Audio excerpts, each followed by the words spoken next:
បាទឥឡូវនេះខ្ញុំនៅក្នុងលេខ CLM ស្រីឆ្នាំ2024ប្រភេទ VIP 4កៅអីហើយខាងលើនេះគឺជា tele ស្រាប់ជា entertainment system របស់ LM អញ្ចឹងយើងចាប់ផ្ដើម swipe up អូខេតើមកទៀតចូលទៅពាក្យថា Oyo ហើយនេះគឺ front ខាងមុខ rear នេះខាងក្រោយអញ្ចឹងបើសិនជាយើងចង់បើកផ្នែកខាងក្រោយចុច rear មកតើមកទៀតយើងអាចចុច on បានអញ្ចឹងនៅក្នុងនេះនៅក្នុង entertainment system ដែលយើងអាចភ្ជាប់បានគឺយើងមាន HDMI 1 HDMI 2 Mirror Case AM FM Bluetooth USB និង Mirror Case អញ្ចឹង HDMI យើងមាន2 port គឺនៅក្នុងនេះយើងអាចតទៅខាងនេះតែការដូចដើម្បីដោតត HDMI មាន2ហើយ Mirror Case គឺការ share screen ចេញពីទូរស័ព្ទទៅ AM FM នេះធម្មតាទេគឺវិទ្យុនិង Bluetooth យើងភ្ជាប់ទូទៅអញ្ចឹងសម្រាប់ Mirror Case យើងអាចចុច Mirror Case មកហើយនៅលើអេក្រង់វាចាប់ផ្ដើមបង្ហាញរូបហើយយើងភ្ជាប់ជាមួយនឹងទូរស័ព្ទអញ្ចឹងសម្រាប់ Android Mirror Case គឺសម្រាប់ប្រភេទ Android អូខេអញ្ចឹងយើងចូលទៅលើគេដាក់ថា Smart View ឬក៏របស់ខ្ញុំគេដាក់នៅចុងនេះ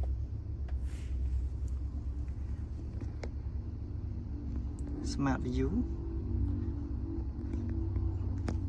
ដាក់ឈ្មោះចេញមកគឺ RR System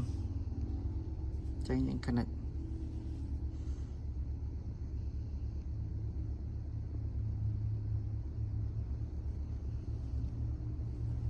start now អូខេជាងចុចពាក្យថាអូខេ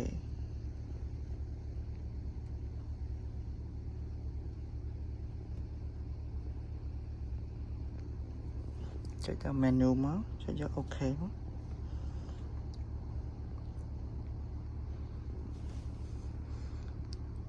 អូខេអញ្ចឹងយើងអាច share screen ចូលទៅក្នុងទូរទស្សន៍ហើយទូរទស្សន៍ក៏យើងអាចបែកចែកដែរយើងចង់មើលដាច់តម្លៃពីគ្នាឬក៏ merge ពីរនឹងចូលគ្នាអញ្ចឹងឧទាហរណ៍ថាឥឡូវយើងចូលទៅក្នុង YouTube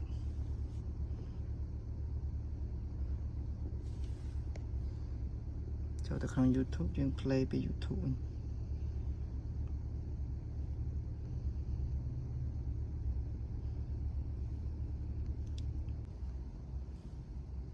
24nămឆ្នាំ2025ចុច Bluetooth ហើយក៏យើងមាន CarPlay ដែរមានការ Apple CarPlay និង Android Auto អូខេអញ្ចឹងចាប់ផ្ដើមបញ្ឆេះឡើងអញ្ចឹងសម្រាប់ display នៅខាងក្រៅយើងអាចសេរីបានបើមិនជាយើងចង់បែងចែកដាច់តម្លៃ2ក៏បានដែរឧទាហរណ៍ថាឆ្វេងក៏ចង់មើលផ្សេងហើយស្ដាំចង់មើលផ្សេងយើងចុចបូកគ្នាមួយទៀតជឿន2អញ្ចឹងនៅពេលដែលចេញ2មិនចេះហើយនេះចេញ2សងខាងយើងអាច link ចូលគ្នា merge ចូលគ្នាក៏បានដែរអញ្ចឹងឥឡូវនេះគឺយើងចេញ2បែបនេះហើយសម្រាប់ការបញ្ជានៅពេលដែលយើងចង់សេរីខាងឆ្វេងយើងចុចមកខាងឆ្វេងនេះយើងចង់សេរីខាងស្ដាំគឺចុចមកខាងស្ដាំនេះហើយបើយើងចង់បិទចុចរូបបិទនេះមកគឺបិទបានហើយបើសិនជាយើងចង់ link ទាំងពីរនឹងចូលគ្នាយើងចុចឡើង link ឲ្យ F off ខាងនេះមកយើងដាក់ synchronize មក display យើងដាក់យក single យើងចូលមកតែមួយហើយយើងដាក់ cinema ចឹងកន្លែង display យើងមាន single មាន cinema វាទាំងធំវាទាញ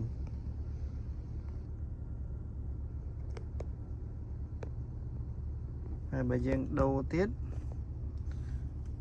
ចុចលើ display នេះយក full វាចេញ full អញ្ចឹងទៅតាម resolution របស់វីដេអូបើសិនជាវីដេអូចេញមកវាអត់ពេញទេយើងទាញឲ្យពេញវារៀងវាចមកទៅរៀងទាញ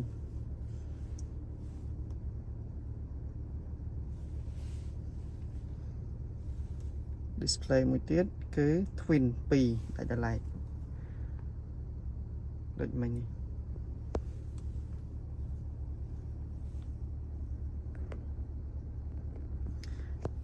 ហ ហើយចឹងបើសិនជាយើងចង់ដូរពី Americast ទៅ Epson វិញយើងមាន AM យើងមាន FM ឬក៏ Bluetooth ចឹងការភ្ជាប់ Bluetooth